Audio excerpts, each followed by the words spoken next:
Welcome to How to Run Profitable Retreats. I am Leni Cavazos, retreat strategist and host of the show for coaches, entrepreneurs, and transformational leaders who want to design retreats that actually make money. If you've ever put your heart into a retreat only to walk away exhausted or worse, broke, you are not alone. This podcast is here to change that. Each week, I'll bring you stories, strategies, and expert insights to help you create meaningful, transformational retreats that also support your business, your lifestyle, and your bottom line. Let's make your next retreat not just powerful, but profitable. Hello, welcome back to another podcast episode of How to Run Profitable Retreats. I am your host, Leni Cavazos, and I am very excited to have with me today Tina.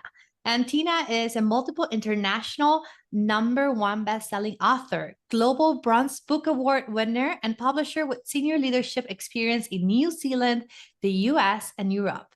She is editor-in-chief of a European women's magazine and co-founder of Audacious magazine. She brings rare depth to the world of authorship. An award-winning embodiment coach, TEDx speaker, and Sacred Circle facilitator, Tina works with clients who are ready to step into writing as an act of truth, leadership, and legacy, blending strategic publishing expertise with deep emotional safety to help authors shape books that are both personally true and professionally powerful. Tina, thank you so much for being here. Thank you for having me. I love this conversation we're about to have. Yes, and for everyone who's listening, you want to know that I've met Tina probably at least 4 years ago, and we stayed in touch. Right. And I'm so excited to have her here to talk about the power of publishing a book and how it lifts your authority. Because when you want to sell your retreats, when you want to grow your business, when you want to have events, having a book that is published by you, or even a collaboration, like what they call anthology books, is a great way for you to immediately gain authority. So, Tina, tell us a little bit about why are you helping women do this? I mean, I know you have all the experience in the world, so you can do it, but what was this piece that led you to say, okay, this is where I'm heading? It's been a bit of a journey because I love everything about books, always have since I was a little girl. I used to be a complete avid reader. And my journey in publishing was a stepping stone out of manufacturing and roading, which is where I sort of had my career up until that point. And there came a point where I said, I want to be more creative, writing, designing. And I made a leap into publishing and ended up being more distribution, more finance, more general management. And I thought, well, it's a way into the industry coming from sort of left field. It was really fun when it was good. But then the global financial crisis had pulled the rug from under media, and publishing was not a good place to be. On top of that, I had a journey of burnout, fertility. And when I came out of this, I guess, complete breakdown and burnout, I really had to go and make changes in my life and redesign what success meant for me and where I was going to go with my time. What did I want to do? Because I forgot what that looked like. So I said, I'm never going to do anything to do with corporate again, never anything to do with publishing, because all my burnout happened in that industry. But then the more I was sharing about my journey and really being vulnerable about what I had gone through, I realized that it was resonating with women to the point where my speaking career took off in that respect, and also my trauma-informed coaching, because I see this happening with women still. And I'm kind of like a cautionary tale of what happens if you don't address burnout earlier. And I thought, well, maybe I'll write a book. And I thought, easy. I know everything that's about publishing, piece of cake. Until I had to go and write down the part of the story that was really traumatic for me, and I hadn't really dealt with a lot of the stuff that I pushed down. So when you're writing that, you're reliving the story and everything comes back out again. And I realized that that's a part no one talks about it, and I called it writer's block, procrastination, being busy. They were just excuses not to have to go there. But then if this is a part of your journey, especially for those of you who are coaches, retreat holders, you have modalities that you really now facilitate and turned into businesses, there's a trajectory of how you got to that point. And that is where the gold lives when you're trying to connect with your audience, whether you're a speaker, whether you hold space, or whether you're writing a book. It's that part that is really hard to live through. And I needed help because my book had me on my knees. And when I published it, I realized there's a missing part in the industry where there's so many places where they go, you can write your book in 90 days and all those sort of courses, but it doesn't help you with the heavy lifting to see which part of your story you put in, how much, how deep, how much do you share, do you name people? And I realized that my healing journey and my own publishing experience writing my book, plus the expertise, was creating something a bit different. So the book Mystic and the book Doula talks into holding that space for an author to feel all the imposter stuff, all the trauma that you relive, but that makes the story you and uniquely human, because that's why your audience wants to work with you, book you, or come to your retreat. So this is kind of how I ended up doing what I'm doing now. I love it. And I think, like, for me, something that really stood out on what you were saying is the part of how much of the story do you tell, and what do you tell about the story, and what's the angle that you use to tell the story? Because I mean, I hear it all the time with retreat leaders, but I also hear it with my other company where we have experts coming and getting on stages, where sometimes they tell me, I just want to like tell my trauma story to people so they see that I went through it. And I usually tell them no. No, don't do I'm like, therapy on stage or in your book. right. And I was at this live event, and there were these speakers, and some of them were great, but then we had a full section of speakers that their whole story was about all the struggles that they went through, and not in the transformational space of, I'm going to show you that I'm here now because I went through this, I changed, and now like look at what I became, right? This arc of like telling the story from a perspective of how the person can relate, but it was really from this messaging of, I am a victim. And guess what? The room felt it. Everyone was kind of like, but what's happening here, right? I wanted to leave the room. I was like, I felt bad. I didn't want to leave the room because I didn't want to be like disrespectful to the speaker. But really, I was like, why am I in a place where someone is putting their burden on me, right? Like it's transferring this emotions rather than using it as a teaching moment, rather than showcasing, if I could go through this, so can you, right? So it's about how you shift the story that makes a huge difference.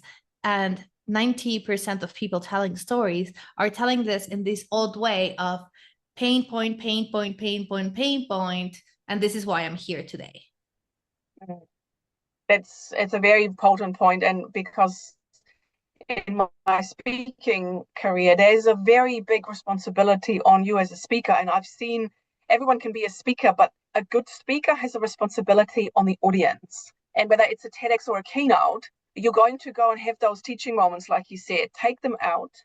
And I think you have to have acknowledged all of you've gone through. You have to have closed those loops to be able to take the energy back out from taking them down, you're taking them up again. Otherwise, you're just going to leave the audience in this really bad vibe. And I mean, you work with energetics, so do I.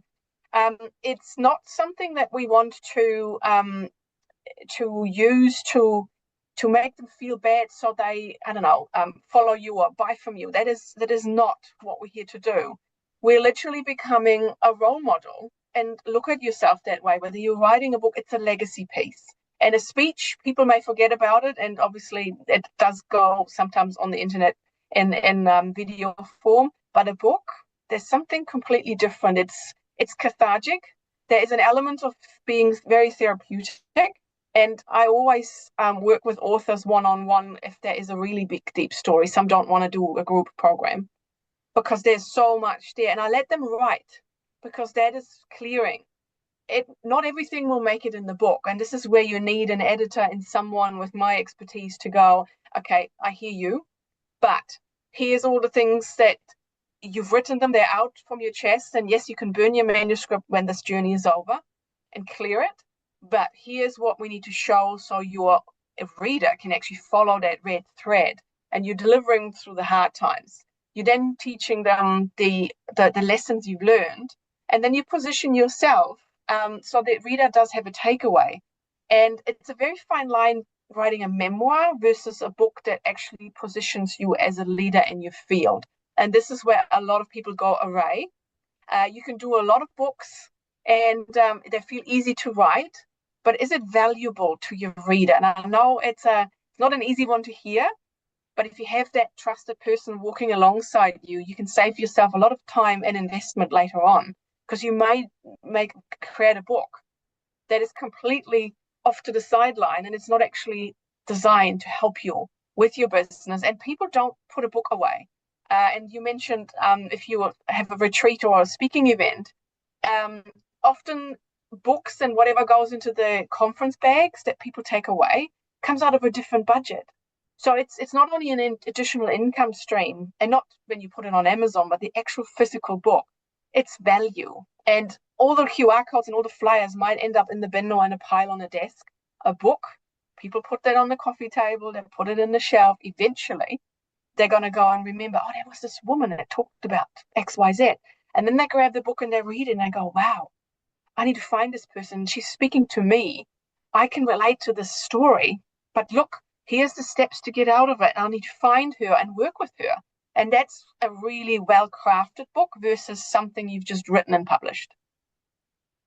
I think you said something very important, first of all, that it was like the difference between a book that builds your authority and a memoir. Yeah. Really, like, I think that's the first thing that you need to ask yourself when you're thinking about writing a book. Do I want a memoir or do I want to build my authority? Because that's going to change the trajectory completely when it comes to writing a book. And also the value of having this book. I think what you said is so important. I remember last year at the Cell Retreat Summit, I brought a copy and I gifted a copy to every single person who came to the conference. And guess what? I got a few compliments. So the first one, they were like, oh my gosh, you're gifting it to me? And I'm like, well, yes, I am, because it is something that I wanted to like really do. So then I had a book signing while the event was taking place. So people were getting the book signed by me all the like throughout the days. And then also something that I did when it came to editing the book, right? Like the look and feel of the book. And it was something that people were, I'm thinking if I have a copy here of the book, I do have it. I'll pull it in a second. But something that people did say to me was, I am so grateful you used a larger font. Yeah, makes it easy to read. You want it to be very easily able to land. And it's, well, you can get very, very carried away with designing the interior, but there is a certain way of how we train to read books and what font is used, and we're not want to reinvent the wheel and be standing out. Let your message do the talking, not a special font that you use. And yes, larger is definitely easier. Yeah, so look, here's my book, and it's quite thick because the size of the font is quite large. Because my audience are usually people in their 40s or 50s. So they don't want, they're like, I'm so grateful I don't have to take out my glasses in order to read it. Yep. So when you're putting a book together, all these little details are things that you might not be thinking of. And that's why you want to have someone who does it. If you really think about novels, like from like New York best-selling novel writings, I mean, I read a lot to the point that my Kindle is just next to me all the time. Okay. So, and I love like printed books, but my Kindle has also saved me a lot of money for sure. But when we think about how, like the journey of writers, right, when they're writing a novel, they go through 10, 12, sometimes rounds of edit of their book. Yes. And the whole point is someone else is reading it. And that person is looking at it from a separate perspective than your own. I think that's what really stands out for me when you work with someone who guides you through the process. Because when you're inside of you and it's your stories, you can be like, oh my gosh, this book is great.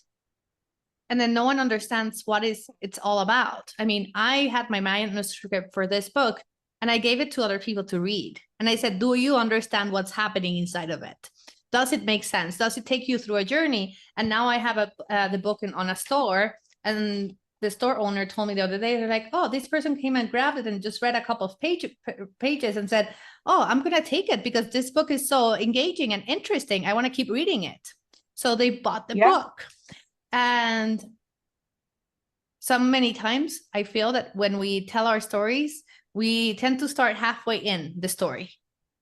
And we assume that people know what the hell we're talking about when they don't. And Tina, tell me a little bit about, and this is the same thing. Like if you sell a house, go ahead. Oh yeah, I was just gonna tell the story about the house because I'm very interested. A book is a bit like selling a house, because those bars that the real estate agents put out at the front. You need to be able to stop someone from driving going, oh wow. So you need to position it in a way that it's powerful, and also the information you use on the cover, the back cover and the introduction is key. You can have a great story and a great interior of the book, but if you don't communicate it and extract the key elements, people keep driving past. And this is why real estate flyers on open home, you want to get as many people to the open home to engage, which is what you just described with that person in the store going, oh, wow, I'm going to take it because this is easy. So a book is pretty much the same approach. I really enjoy that. And then what is your take on, we see nowadays a lot of people just going and being like, oh, ChatGPT, write me my book. And I mean, I love AI as a tool, don't get me wrong, but I do feel that there is something there that takes away from the experience of writing the book, and really also, I would say, not having this loop, because especially if you're using ChatGPT, it tends to go on a loop, and then suddenly you end with 10 chapters that are saying the exact same thing. Yeah, and it's a discussion I have daily. I use AI daily. And I think most people who don't will realize it's here to stay. But it comes back to integrity, which is one of my biggest values in business and in life. What integrity do you show if you just outsourcing the very essence of who you are as a person and as a business owner and what you teach? Your modality is you're unique. And AI is a tool, and I have a whole module called the Authentic Author, because it's authentically using AI in a way that it's great to brainstorm titles or chapter summaries, for example, but it's not going to write for you by just putting a few prompts in. And I still see a lot of people not being able to actually understand the difference between a custom GPT and OpenAI. Because if it doesn't have your voice on you, and it doesn't even exist on the free version anyway, so if you dabbled a little bit, you're doing yourself a disservice. You're watering down who you are. Do you want to be just another vanilla Instagram account or somewhere out there? What makes it uniquely you? It does take courage, and again, you need someone by your side that can hold your hand, because I'm telling you, when that book hits the shelf, and no matter how much you've edited and read it, there's an element of fear where you go, ooh, this feels uncomfortable. Everybody can now read my innermost secrets, for a better word, because you've shared vulnerably. And that does come with, it could be with trolls, with misunderstandings. It can come with all sorts of things. It's a little bit loaded. And Josie from school is going to read it. My granddad, maybe the people in the book, even you may have renamed them. But the fear is real. I had talked about my narcissistic boss that put me through hell and back. And I realized, well, anyone who knows I worked for this company, even though I didn't name it, I didn't use any names, people know who I'm talking about. And, once it's out there, you can't undo it. It's casting a spell. It's spelling for a reason, which means from an energetic point of view, it is the number one tool that keeps you human in the connection in this AI age where you are still you. And if you embrace that, you can charge premium, you position yourself as you, the personal brand, and you stand out. And that's what is your intellectual property. So a book can do this beautifully for you.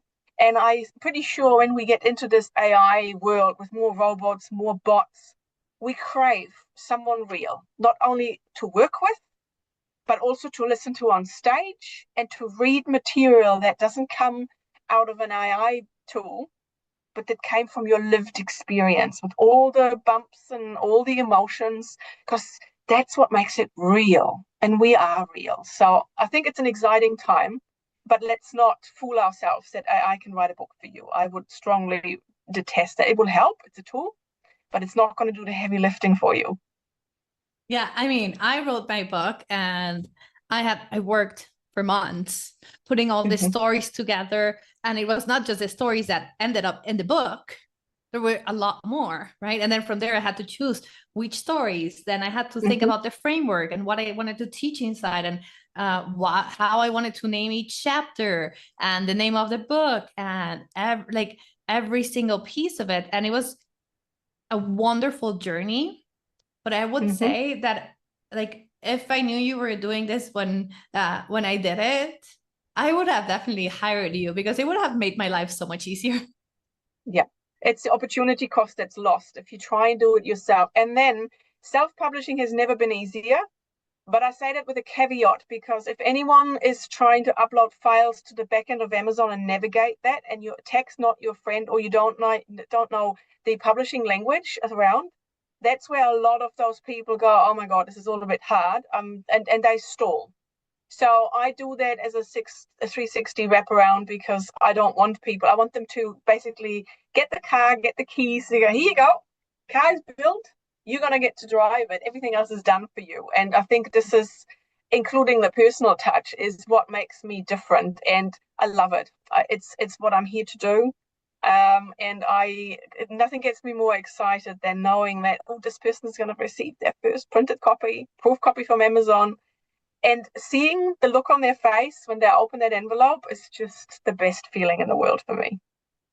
Tina, thank you so much for sharing all with us. And I just want to leave everyone who's listening to this episode really thinking about, what are you doing in your business to position yourself as an authority? Because in 2026, and it's been happening for many, many years, but you are going to see it. It is so important for you to be positioned yourself properly, so you can sell your courses, so you can sell your retreats, so you can sell your services, because no one wants to be one of the choices. People need to know exactly why you're where you're at, why you do what you do, who do you do it for, what problem do you solve. And the only way to do that is that by building your authority. And having a published book is one of the easiest and fastest ways to gain instant authority. So if anyone is considering writing a book, I would highly suggest that you talk to Tina. So you're going to find all her links in the chat. But Tina, if someone wants to reach out to you, what is the best way? The easiest one would be on LinkedIn, just at Tina Kapp-Kailea, or find me on Instagram at _fempreneur. That's FEMMEPREUR. Perfect. Well, thank you so much for being here, Tina. I really enjoyed having you as a guest, and I can't wait to see all the magic that comes in the future. Thank you so much for having me. Appreciate it. Bye.